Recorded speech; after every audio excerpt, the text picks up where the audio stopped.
Again, 2018, you're welcome to IOL, the Institute for Open Learning. Today we are going to have an examination-based content class for 2018. This presentation title is Didactics and Learners Support for Computer Studies, ACS CSD11. It's for all students that takes computer studies as a subject. This presentation is going to guide you for the April, August, November examination 2018. So as I said in the other presentation, there will be no other presentation apart from this for this year's examination. So I'm going to guide you through what to expect in this module and how to approach the answers. So I always say in every of my presentation, this presentation is not a scope, it's a guide, meaning I'm here to guide you on how to answer your questions and to probably, with the time left, select one or two topics in your module and explain to you what those unit is all about. The examination format, you are expected to answer all the questions that will be given to you in this subject. You answer all the questions that will be given to you in this subject. This year question or the computer studies learner support question covers the entire syllabi. It covers the entire unit of that module. So don't restrict yourself to one unit, believing that questions will not come out from other units. No. Prepare for all the units. Questions are selected across all the units. There'll be a section where you'll be asked to answer all the questions. The question varies. There's kind of questions where you'll be asked to discuss. There are questions where you'll be asked to explain, some questions where to list, and so forth. That is why it is necessary for you to familiarize yourself with different examination words or terms so that you know how to use them. There is a section where you'll be asked to explain certain computer terminologies. For example, source code, software, virtual memory, driver, simulation, binary number system, span, interrupt, plug and play, master file, modem, flowchart, descaling, and so on and so forth. There are different types of computer terms that we are going to ask you to explain their meaning. These are terms that we use on daily basis in computer environment. Remember, you are being trained to become a computer teacher. So these are terms that you use every day in the classroom. So we want you to be able to explain them.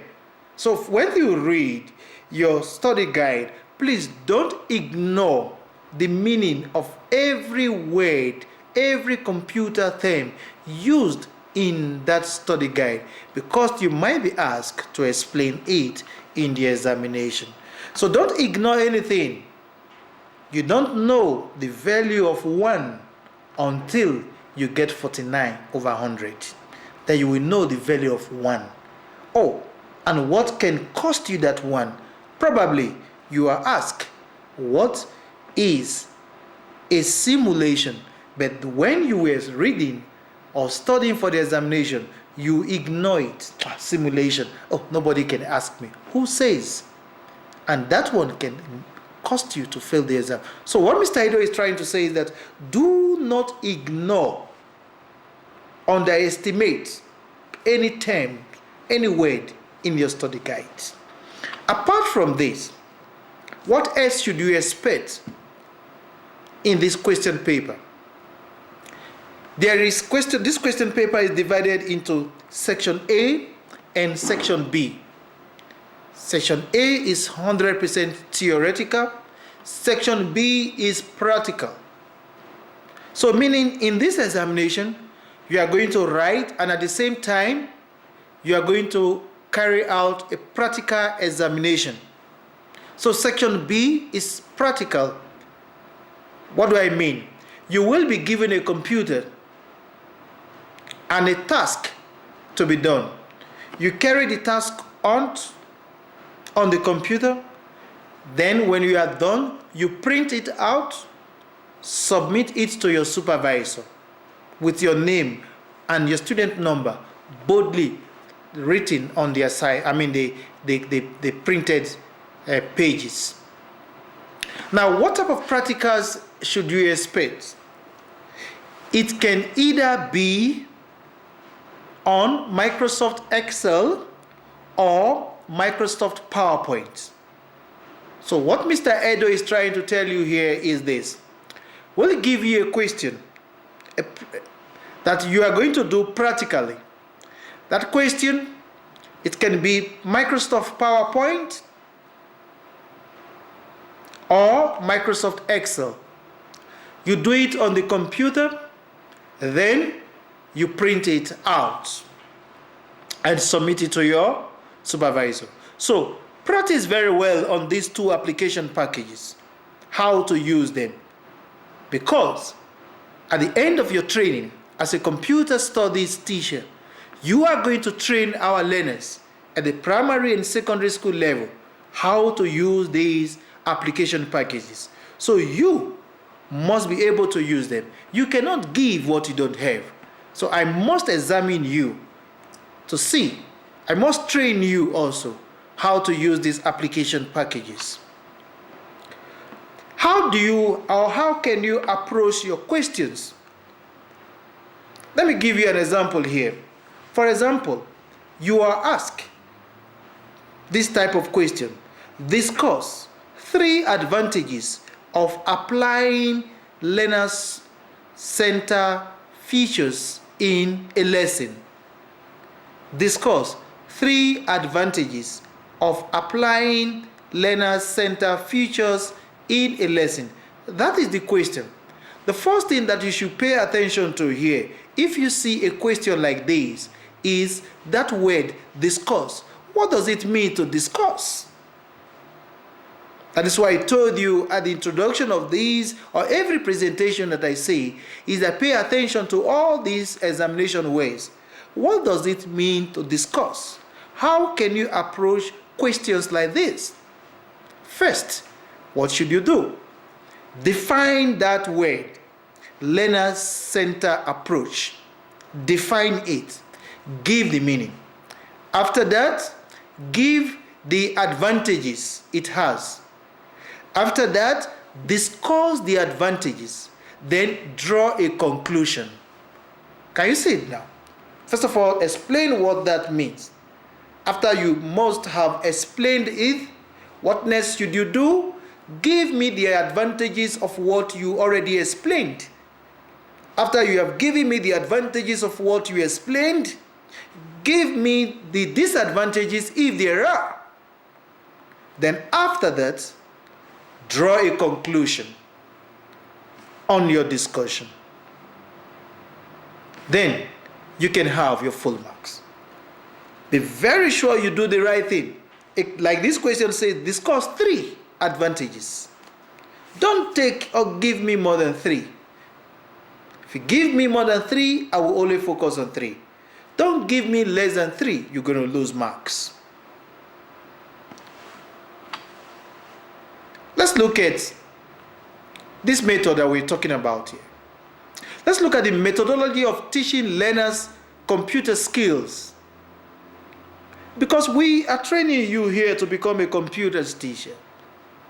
I have taught computers studies at the secondary school level for over 18 years. So I know what I'm talking here. I've taught computer at the secondary school level for over 18 years. Now, which type of methodology do you think is best to teach learners computer skills? You can apply the learner-centered feature in a lesson?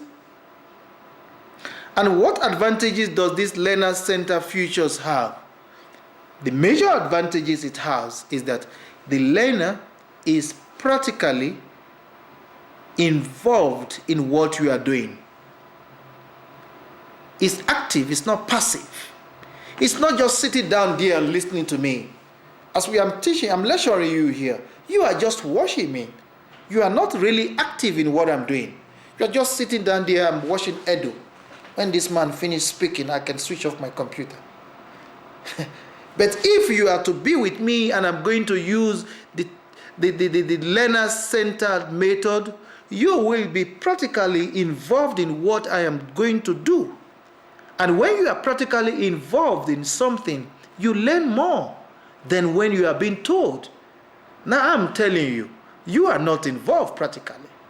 But if you are involved, then what happens? You learn more.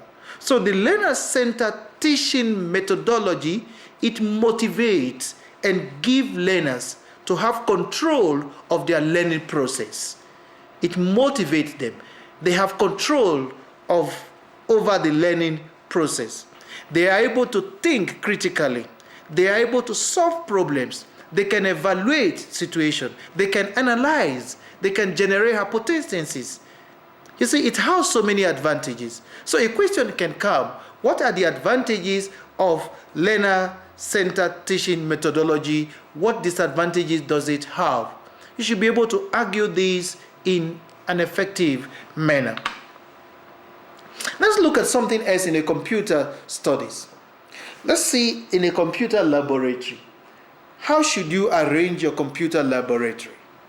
There are different ways of arranging a computer laboratory, but one way is the U-shaped computer lab layout. The diagram you see on the screen explains the U-shaped computer lab layout. What do you see? These are the computers. Now, while these are the learners. Now, if you have a U-shaped layout, can you explain to me what advantages it has? Can you explain to me if it has any disadvantage? To me, it has quite a lot of advantages, because as a tutor, I can be here explaining and have my smart board here. I can move around quickly here and see what the students are doing. So it has an advantage. It also has one or two disadvantages here. But you should be able to explain what the U-shaped computer laboratory layout looks like, and also to be able to draw the diagram. Are you there? Please listen more as we continue with our discussion. What are we doing? Mr. Edo is guiding you. I'm guiding you on how to approach questions, the best way to approach your questions, so that you don't approach them in a wrong manner. Let's continue in our discussion. One vital area in your course outline is you as a computer teacher to be very soon, is that you should be able to identify the common problems faced by computer learners in Namibia. They didn't say computer learners in the world. This is a specific question. So if I ask you, identify common problems, difficulties experienced by computer learners in Namibia, don't tell me what happened internationally, because it's specific. There are countries where electricity is not regular. And if electricity is not regular, it means you cannot use the computer all the time. The students will not be able to work on practicals all the time. That is a problem experienced in that country. Now, when we talk about Namibia, what are some of the common difficulties experienced by computer learners, and what solution can you provide? Some of the common problems identified so far by those who have carried out research on this area is poverty. If you are poor, you can buy a computer. Lack of schools and transport. less of quality in teaching, teachers' absenteeism, lack of infrastructure, lack of textbooks, lack of qualified teachers. These and many other problems this make computer learning difficult for the Namibian learners. What solution can you provide if asked that question? So in this type of a situation, what should you do? If I ask you to identify difficulties experienced by learners of computer studies in Namibia, if you say poverty, for example, you write poverty, you should be able to explain, back up your point, defend your point. Don't just list, unless the question says list. If the question says list, outline, then you can just list it the way it is. If the question says discuss, explain, evaluate, then you have to explain to me what you really mean. Let's look at another area which I call learning management systems. See, I picked out some topics just to explain to you. Learning management system. What is a learning management system? A learning management system is a computer software. It's an application that can be used for education administration, for documentation, for teaching, for learning, for tracking of progress, reporting, delivering e-learning program to students. So it's a holistic package that takes care of everything that is done in education. So the learning management program is able to give instructions, to teach, to track the progress of the students, to examine them and give them feedback. What is an expert system? Will you please read also about an expert system? Because time is running out of us. The director have just told me we have just only 2 minutes more to round off this presentation. So what is an expert system? How do you create an expert system? What are the components of an expert system? What are the advantages of an expert system? Please, I want you and should be able to explain all these things in your examination. How can you support underachievers? Who is an underachiever? You see, I don't like using that language when people say, hey, this child is not clever. There's nobody that is not clever. Everybody is clever. We are all born clever. We are talking about people who are not achieving as expected. People who probably who cannot perform as expected. How can you support them as a computer teacher so that they should be able to perform to expectation? Supporting underachievers in computer studies. Please study it. There are so many strategies that can be used.